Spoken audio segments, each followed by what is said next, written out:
বাবা রিক্সা চালাতো। আমার বয়স যখন 9 বছর তখনই মা চলে গেল 7 দিনের জ্বরে। ডাক্তার বলেছিলেন ওষুধ লাগবে 800 টাকার।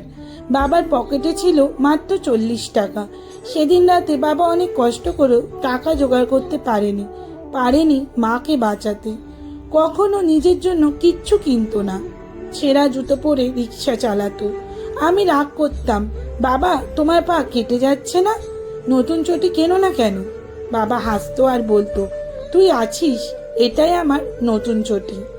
ক্লাস 5-এ আমি ফার্স্ট হলাম। প্রাইজ দিল একটা নতুন ব্যাগ আর এক জোড়া জুতো। জুতোটা আমার পায়ে হলো না, বেশ বড় ছিল। বাবা সেদিন রাতে জুতোর ভেতর কাগজ ন্যাকড়া গুজে দিল, বলল, বড় জুতোই ভালো রে, পা বাড়বে দিনে দিনে, স্বপ্নটাও কখনো ছোট রাখিস না। আমি লজ্জা পেতাম বাবাকে নিয়ে। স্কুলের বন্ধুদের বাবা অফিসে যেত স্যুট টাই পরে, আমার বাবা ঘামে ভেজা গেঞ্জি পরে রিক্সার হ্যান্ডেল ধরত।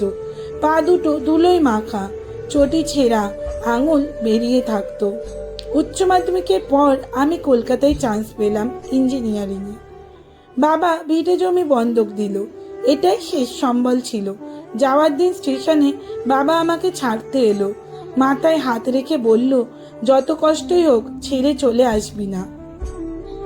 3 মাস পর বাবার একটা চিঠি এলো, তাতে লেখা, খোকা তুই চলে যাওয়ার পর আমি আর রিক্সা চালাতে পারছি না, পায়ে ফোসকা পড়ে গেছে।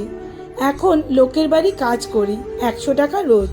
তুই ঠিক মতো লেখাপড়া করিস, যখন মনে হবে আর পাচ্ছি না তখন আমার চটিটার কথা মনে করিস।